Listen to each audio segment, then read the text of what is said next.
BC 760년경에 북이스라엘에서 활동하던 요나 선지자에게 하나님께서는 아수르의 수도인 니느웨로 가서 그들의 악독함을 외치라 라고 명령하십니다. 그러나 요나는 여호와의 낯을 피하여서 정반대 방향인 지중해 서쪽인 그 다시스로 가려고 요파에서 배를 탑니다. 그런데 배를 타고 도망가던 그 요나는 대풍을 만나게 됩니다.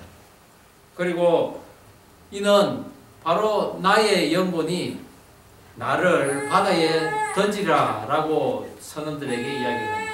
그리고 선원들은 마침내 요나를 바다에 던지자 강풍이 멈췄습니다.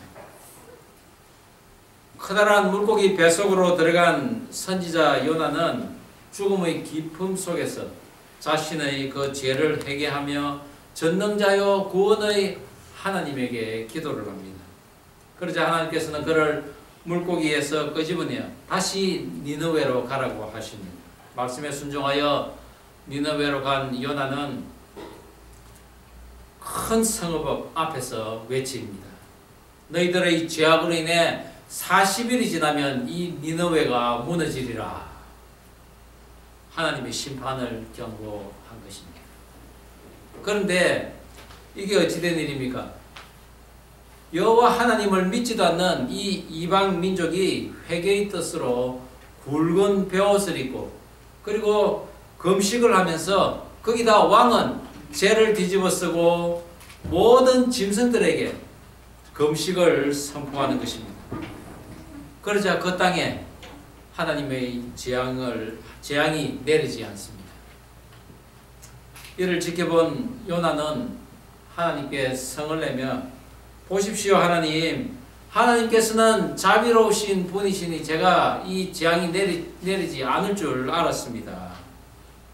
그러며 성을 더욱 내면서 차라리 내 생명을 거두어 가십시오 라고까지 합니다.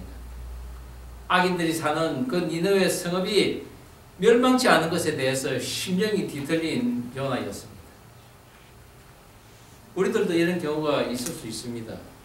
미워 죽겠는 어떤 사람이 죽지도 않고 또 망하지도 않고 오히려 승승장구 너무나 잘 되는 것입니다. 그럴 때 우리의 심사가 뒤틀리는 수가 있다는 것이죠. 그런데 오늘 하나님께서는 이런 요나의 심령이 아니라 자기 죄를 돌아보는 그런 니느웨 성읍에 거하는 거민들의 심령을 이스라엘 백성 너희들도 가지라 라고 하나님께서 오늘 명령하십니다. 하나님께서는 가나안 땅에 들어가 기업으로 땅을 차지하고 너희들이 살아갈 때 지켜야 할 절기 제사를 모세를 통해서 다시 말씀하십니다.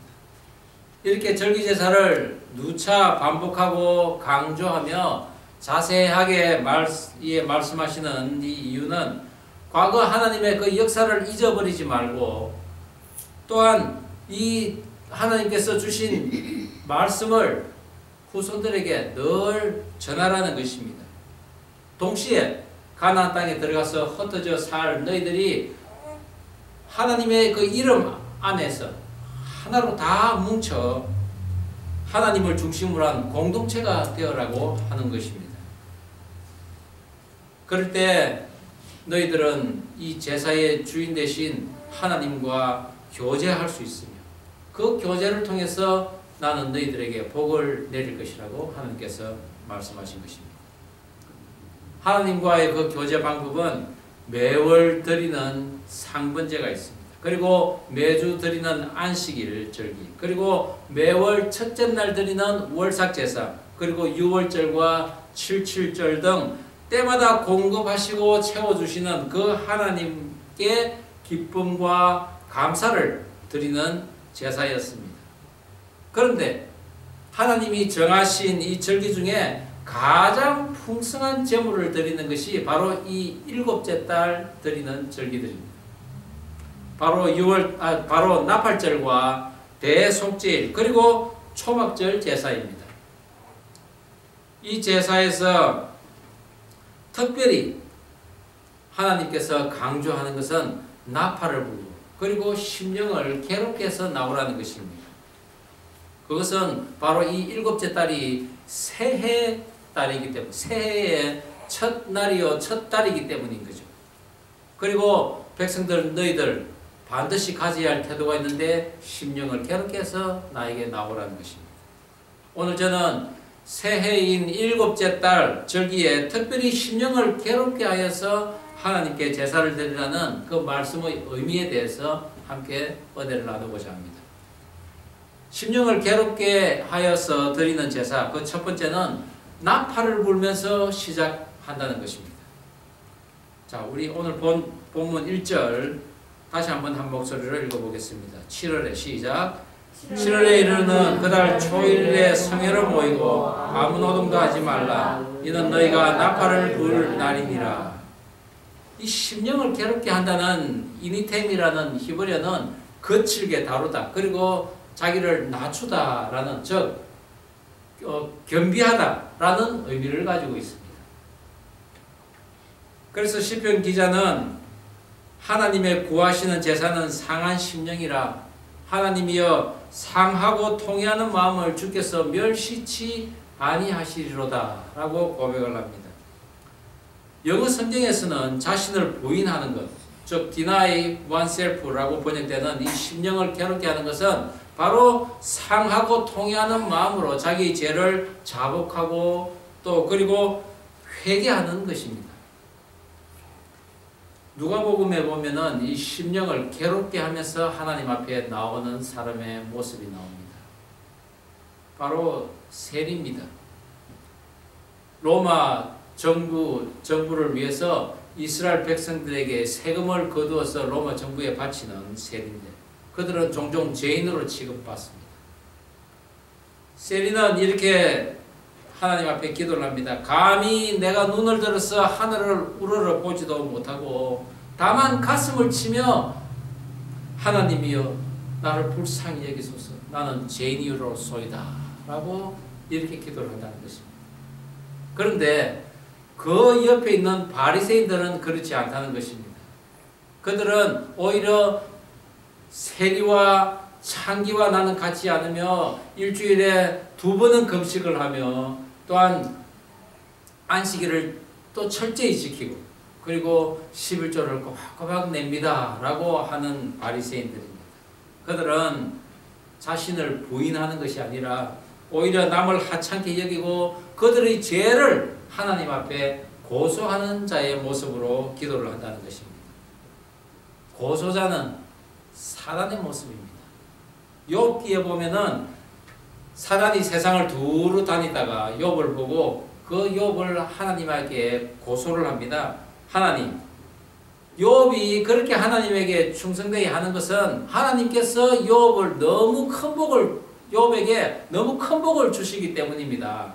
만약 하나님께서 그의 재산과 또 건강을 치신다면은 아마 그의 본 모습을 볼 수 있을 것입니다. 라고 고소를 하는 것입니다.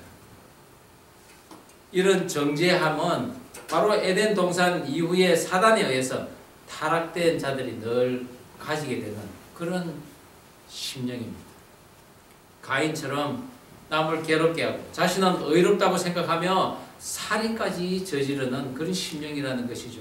이런 자는 결코 상한 심령, 자기의 심령을 괴롭게 할 수가 없는 것입니다.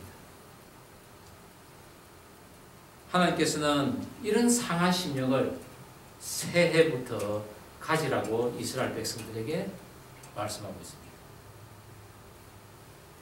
이스라엘에게 이 첫 번째 달 새해는 사실 출애굽기 12장 2절에는 우리 달력으로는 3월에서 4월경인 6월절이 있는 아비벌입니다. 이것은 애굽의 노예에서 해방되어서 하나님의 백성이 되었다는 것을 선포하는 영적인 새해입니다.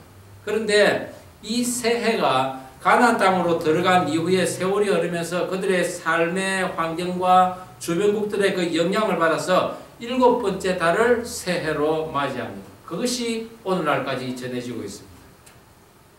우리 달력으로는 9월에서 10월경이죠. 특별히 이 일곱째 달은 한 해의 농사가 끝나고 그리고 거두어 들인 곡식을 창고에 들이는 수장절이라고도 하는 장막절이라고도 하는 그런 달이 있습니다. 그리고 이 달에는 특별히 또한 딱 밭을 일구어서 씨를 뿌려서 다음 해의 곡식을 준비하는 그런 달이기도 합니다.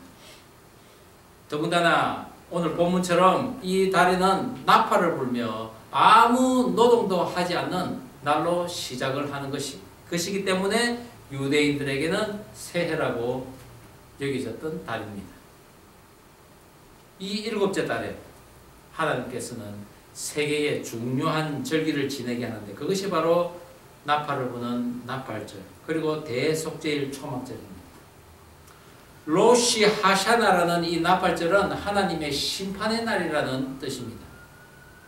즉 유대인들은 이날 나팔을 불면서 회개와 선행과 구제를 시작하는데 이 회개의 절정은 10일 후에 있을 욤키푸르 대속죄일의 절정을 이룹니다. 그리고 대속죄일 이후 5일 후에 애굽에서 나온 후에 하나님을 불신한 죄로 인해서 그들이 광야 40년을 돌았던 그 삶을 기억하려는 초막절이 시작됩니다. 이 세 절기 모두 자신이 죄인이라는 것을 알게 하는 절기라는 것이죠. 새해를 알리는 나팔 소리는 이 하나님의 임재하심을 나타낸다고 했는데 거기에는 구원과 심판의 의미가 있습니다. 무엇보다도 이스라엘 백성들이 이제 약속의 땅을 행진을 할 때 적에 대한 전쟁을 선포할 때나 행진할 때 이 나팔을 붑니다. 그리고 하나님의 군대가 이제 진행을 하니 어떠한 악인이라도 그 앞을 피하는 자들에게는 화를 면할 것이라는 하나님의 은혜의 소리이기도 했습니다. 우리들의 삶에 있어서는 이 나팔 소리는 어떤 것일까요? 새 첫날에 나팔을 불면서 내가 하나님의 백성입니다. 그 하나님의 백성으로서 온전히 살겠습니다. 라고 하는 새로운 출발을 시작하면서 하늘과 성도들과 그리고 사단에게조차 선포를 하면서 나를 지켜줄 그 하나님의 온전한 약속을 선포하는 그런 약속의 소리이기도 했습니다. 그리고 마침내 7월 10일 대제사장이 온 이스라엘을 대신하여서 자신과 가족을 위해 번제로서 선결을 한 뒤에 혹시 남아있을지도 모를 그 죄를 위해서 몸을 씻고 그리고 성적 선결의 의미로서 하체를 가리는 고의를 입습니다. 그리고 섬김의 의미인 허리띠를 두르고 생각의 선결을 위해서 관을 쓰고 그리고 온몸의 정결을 위해서 하얀 세마포옷을 입고 하나님 앞으로 나아갑니다. 그리고 1년에 단 한 번 이 대제사장이 언약궤가 있는 지성소에 들어가서 백성들의 모든 죄를 대신하는 의미의 그 제물의 피를 속죄소 위에 떨어뜨림으로써 모든 백성들의 죄가 하나님 앞에 내려지는 그런 깨끗함을 받는 날입니다. 그날이 바로 대속죄일인 것입니다. 그날은 지금까지 발견되지 않은 죄들 그리고 생각나지 않는 죄들 또는 나의 죄뿐만 아니라 내 마음속에 있던 다른 사람들을 향한 나의 시기와 미움, 질투 또한 그 사람들에 대한 허물이나 부정, 죄까지도 말끔히 씻을 수 있는 것입니다. 그런데 그 죄를 씻기 위한 조건은 제사장과 레위인들이 그 임무를 잘 이행했을 때 또는 백성들의 죄를 잘 담당했을 때 비로소 이루어진다고 레위기에서 우리가 이미 살펴보았습니다.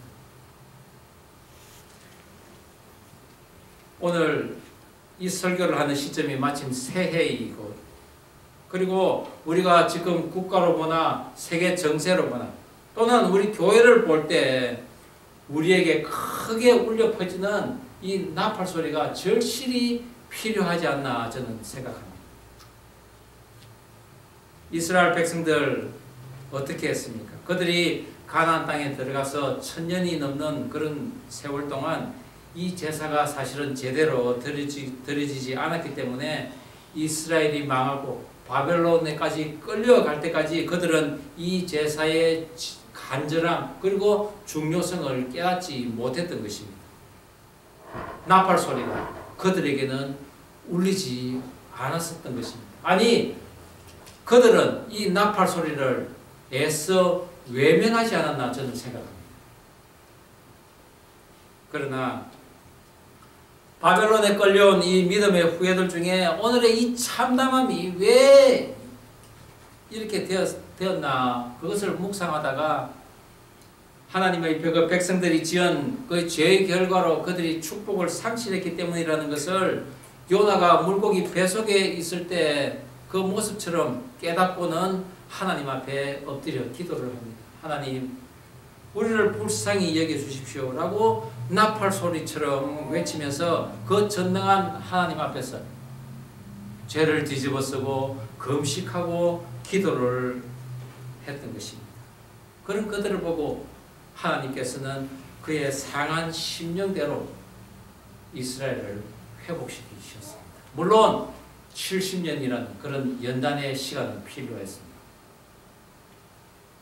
지금 이스라엘 백성들은 광야 40년을 마치고 이제 축복의 땅인 그 가나안에 들어가 땅을 차지하고 집을 짓고 가꾸며 살아갈 수 있게 될 것입니다.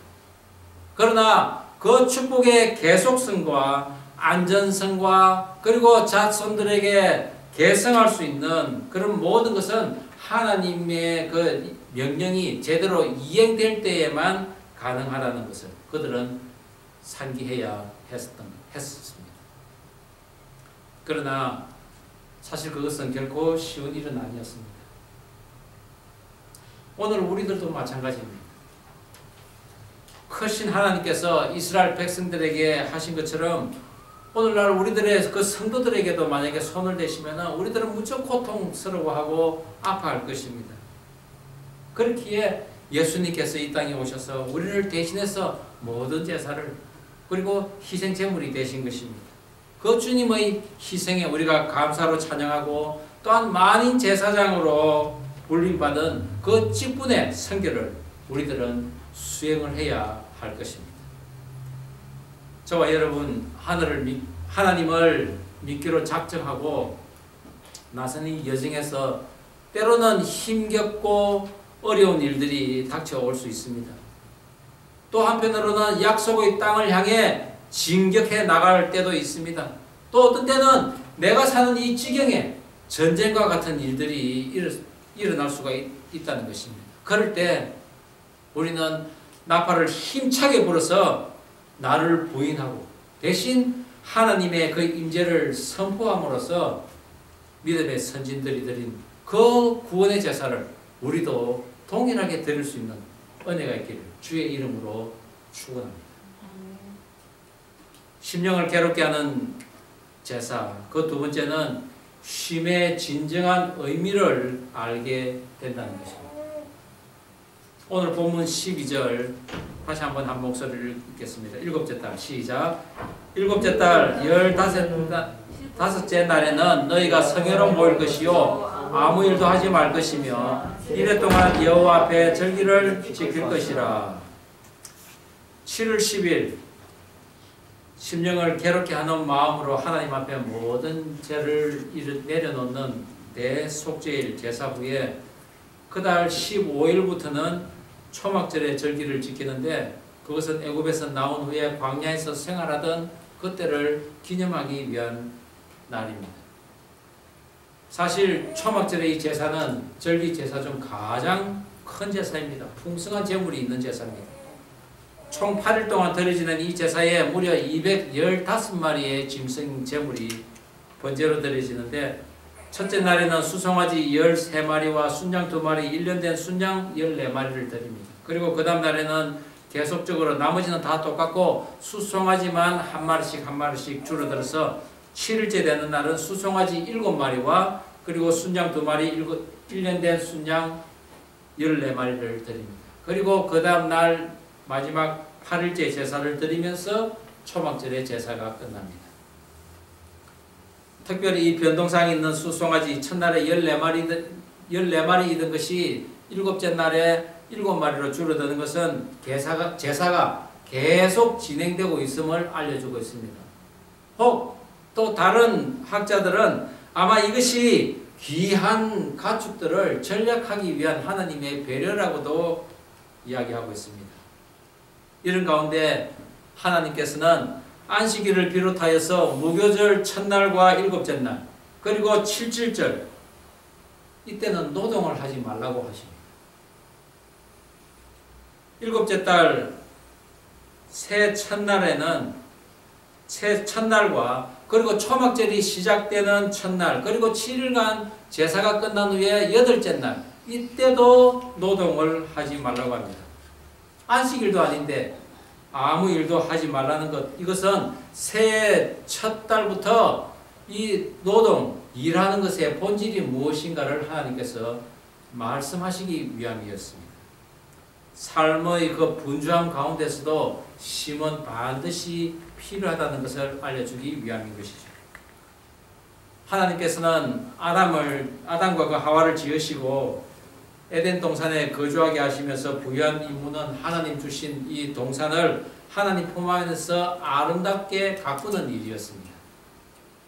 그런데 죄를 짓고 나니 노동의 모습이 바뀌어버린 것입니다.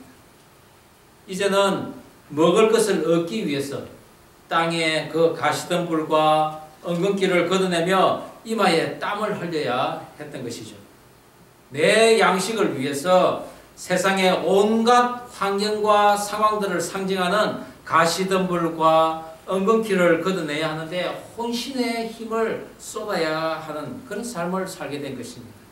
그러다 보니 남을 돌아볼 여지가 없습니다. 아니 그것은 고사하고 내 자신조차 이제 쉼이 없는 삶을 살게 된 것입니다. 그렇지만 하나님 안에서 흘리는 이 땀이야말로 온전한 쉼을 위한 윤활유라는 것을 우리는 알아야 합니다. 우리가 이 일을 하지 않는 날을 자세히 살펴보면은 그 날은 죄에서 해방된 날이요. 또 새 소재물과 처음 익은 열매를 드리는 날이요. 또한 광야에서 오직 하나님만을 의지하며 나아갈 그때였다는 것입니다. 그렇습니다. 노동을 하지 않는 날, 거기에는 하나님이 계셨던 것입니다.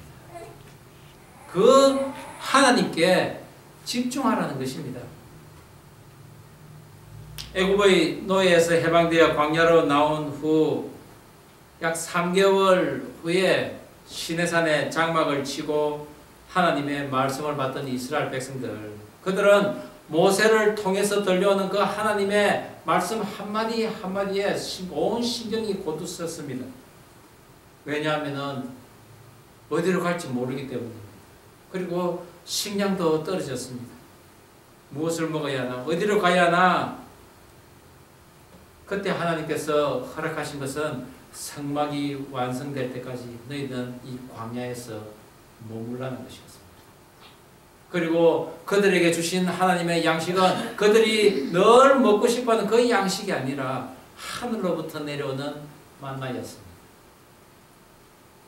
비록 거칠고 뜨겁고 물 없는 이 사막이지만은 하나님께서는 그들에게 초막을 지어서 그곳에서 쉬게 했습니다. 그곳에 쉼이 있었고 또 아무리 분주하고 상황이 어려워도 하나님과 함께하는 쉼이야말로 정말 너희들이 누려야 할 축복이요 행복이라는 것을 하나님께서는 알려주신 것입니다. 군인이었던 저희 매형이 얼마나 자기 그 생활과 또 군복무에 열심히 있는지 그 열심과 그 열정은 아무도 막지를 못했습니다. 저희 누나도 그것 때문에 따라가지도 못하고 또 그것을 어기지도 못하고 늘 마음고생이 심했기 때문에 결혼하고 교회를 나가기 시작했습니다. 그런데 처음 교회를 나가면서 저희 매형과 참 많은 다툼을 했습니다. 그런데 그렇게 초기에 어려운 결혼 생활을 지나고 난 후에 한 10년 넘게 지나고 나서 매형도 이제 교회를 다니기 시작했고 또 하나님을 찾기 시작했지만은 그렇게 깊은 신앙을 갖지는 못했습니다. 그런데 지금으로부터 약 10년 전 저희들이 한국에 있을 때 갑자기 매형의 간 수치가 보통 사람 보통 기준보다도 10배 이상 올라가는 것입니다. 그리고 황달 증세가 오면서 먹지도 못하고 잠도 제대로 못 자는 그런 상황까지 왔습니다. 병원 의사는 간 이식을 하지 않으면 목숨이 위태롭다고까지 했습니다. 그런데 저희 누나는 아는 그 목사님과 함께 기도하면서 수술보다는 우리가 기도로 낫겠다 하며 그런 말씀을 받고는 기도를 하기 시작했습니다. 당연히 병원에서는 그러려면 나가라고 했던 거죠. 그래서 할 수 없이 저희들이 사는 집 근처에 국군 수도통합병원으로 옮겼습니다. 거의 다 죽어가던 그런 매형은 그 지친 몸을 이끌고 토요일마다 외박을 나와서 그 교회에 가서 예배를 드리고 또 일요일에 복귀하는 그 과정을 6개월이나 하는 그 모습을 우리는 지켜보면서 정말 그 매형이 쉬지 않으니까 하나님께서 이렇게까지라도 또 쉬게 하시구나 라는 생각을 했습니다. 과연 그 기간 동안 저희 매형은 무엇보다도 하나님께 집중하면서 쉼을 얻었고 병원에서 제공하는 그런 박한 음식을 먹으면서도 기도에 전념하면서 정확하게 6개월 후에 퇴원을 합니다. 그리고 부대에 복귀해서 통원 치료를 하게 됩니다. 그 후에 4년이 지나고 정년퇴직을 하고는 지금도 건강하게 다니고 있습니다. 그렇습니다. 쉼이 반드시 우리 삶에 필요한 것입니다. 그런데 이 공생애를 위해서 예수님께서 광야로 그 성령에 의해서 이끌림 받으신 것처럼 우리 성도들도 세상에 이를 멸망받아야 할 사람이 있다고 생각할 때 하나님께서는 멸망받는 그 사람들을 위해서 우리 믿는 자들을 광야로 이끌어내신다는 사실입니다. 광야 1세대가 갖가지 시험을 받고 나서야 광야 2세대가 출범되었듯이 진정한 쉼은 하나님을 믿는 성도들이 먼저 광야에서 하나님을 만나야 비로소 우리가 쉼을 얻고 또한 그 쉼을 다른 사람들에게도 전할 수가 있는 것입니다. 그것은 곧 나팔 소리를 들을 수 있는 그런 몫이 우리에게 있다는 것입니다. 앞서 예를 들은 요나도 니느웨 그 성읍에 아무 일이 나지 않자 아예 초막을 짓고 그 니느웨 성을 바라봅니다. 무슨 일이 일어나기를 계속 기다리고 있는 것입니다. 요나가 박넝굴로 떼약볕을 피하면서 지켜보고 있는데 하나님께서는 벌레를 보내서 그 박넝굴을 갉아먹게 합니다.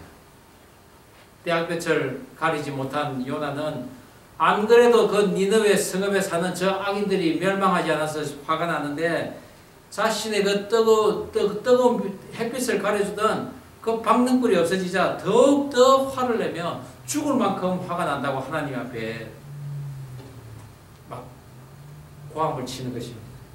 그런데 하나님께서는 뭐라고 하셨습니까?